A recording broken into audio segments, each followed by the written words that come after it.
தேவனே நான் ஓமதண்டையில் இல்லோம் நெருங்கி சேர்வதே என் ஆவல் பூமியில்.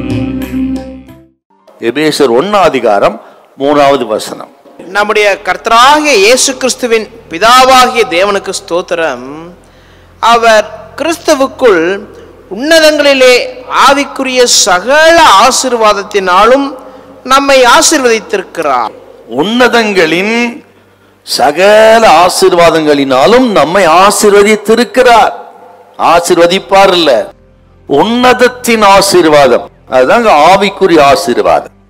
ஆக இந்த ஆவிக்குரிய ஆசீர்வாதங்களை தான் முதன்மைப்படுத்தணும். அதை கொடுத்த ஆண்டவருக்கு ஸ்தோத்திரம் பண்ணணும்.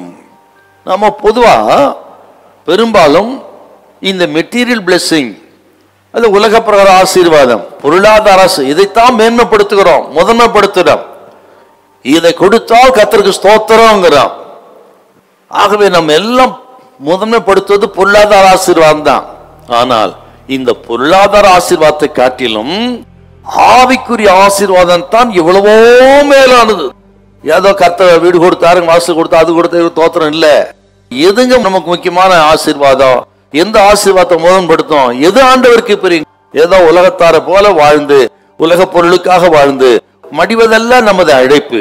ஆக உன்னதங்களின் சகல ஆசீர்வாதங்கள், இந்த உன்னதத்தின் ஆசீர்வாதங்கிறத திரும்ப திரும்ப சொல்லுவாருங்க பரிசுத்த பவுலடிகள்.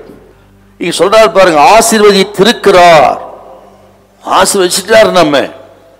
ஆகவே இந்த ஆவிக்குரிய ஆசீர்வாதங்களை பொறுத்த வரையிலும் நம்மை ஆசீர்வதித்து இருக்கிறார். இனி நம்ம கேட்க வேண்டிய அவசியம் இல்லை.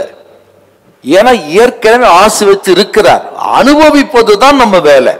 நமக்கு ஆவிக்குரிய சகல நன்மைகளை ஆசீர்வாதங்களை அப்பன் இயேசு கிறிஸ்து தமது சிலுவை மரணத்தின் மூலமாக சம்பாதித்து கொடுத்து விட்டார். அது என்னதுன்னு அறிந்து அனுபவிக்கணும். அதுக்கு நாம் நன்றி செலுத்த வேண்டும்.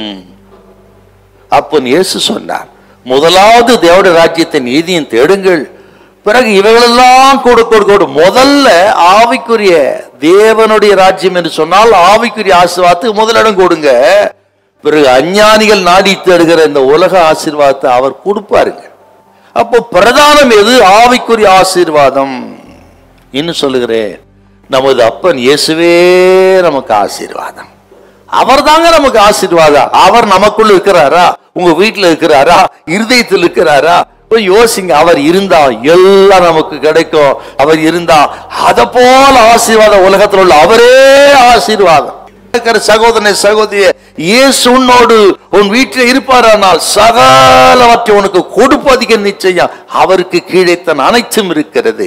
அதை கொடுக்கக்கூடிய அதிகாரம் அவர் கருத்தில் இருக்கிறது. அல்லேலூயா, அல்லேலூயா.